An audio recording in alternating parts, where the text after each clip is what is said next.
নমস্কাৰ নমস্কাৰ হেৰি নহয় বিহু খাবলৈ ভালে কুশলে গ'ল আপোনালোকে মোৰো ভালে কুশলে গ'ল প্ৰথম অৱস্থাত পিছে পিছৰ অৱস্থালৈহে জটিল বুলি মাছে মঙহে ডকচি খাওঁতে আধা ৰাতিৰ পৰা একেবাৰে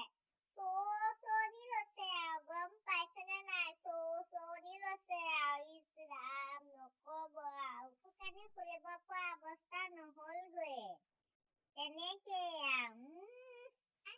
এদিন ডকচি খাই আজি দুদিন আকৌ বইল ভাত গম পাইছেনে নাই যদি বইল ভাত নেখাওঁ আকৌ যদি মাছে মঙহে খাওঁ তেনেহ'লে এইবাৰ চাগে আৰু নাৰ্ছিং চিভিল পাবগৈ লাগিব গম পাইছে সেইকাৰণে বিহু বুলি বেছিকে নেখাব ৰাইজ নহ'লে মোৰ দৰে চৰ্দি যে সেইটোৱে হ'বগৈ দেই আকৌ হেৰি আৰু এটা কথা এই ৰাতিপুৱাতে শইকীয়ানে ফোন কৰিছিল বোলে হেৰি নহয় বৰানী বিহু বুলি আৰু আজি আৰু আমাৰ ঘৰতে নহ'লে আৰু ভাত সাজ খাব দিয়ক আৰু মই কৈছো বোলো বৰানী মোৰ এনেকুৱা অসুবিধা এটা হৈ আছে নহয় মানে এই পেট চলা মানে গতিকে ৰ'ব নাযাওঁ বুলিয়ে ভাবিছো আৰু দিয়ক তেনেকে বুলি কওঁতে ক'লো তাৰপিছত আৰু কৈছে নহয় বৰানী তুমি যেনে তেনেকৈ আহিবই লাগিব দেই যেনে তেনেকৈ আহিব আপুনি দালি ভাতকে খাব আৰু সেই বুলি কৈছে আৰু মই এতিয়া নিমন্ত্ৰণ ভাগ ৰক্ষা কৰিব লাগিব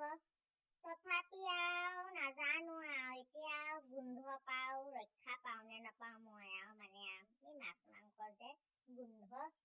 এইবিলাকতো দেখিলেও ৰৈ থাকিব নোৱাৰি নহয় হয়নে নহয় বাৰু একদম ৰৈ থাকিব নোৱাৰি যিমানে বেমাৰ নহওক খাবলৈ মনটো গৈ থাকে হেৰি কৰিম দিয়ক নহ'লে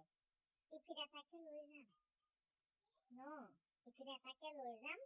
সেই তাতে আৰু যি খাওঁ খাম আৰু নোখোৱাখিনি একে টিফিনতে ভৰাই লৈ আহিম আৰু ফ্ৰিজত থৈ দিম আৰু কাইলৈ মানে খাম আৰু হয়নে নহয় বাৰু এনেই আৰু খাবলৈ মাতিছে আৰু ন এইবোৰো নোৱাৰি নহয় বস্তুৰে যি দাম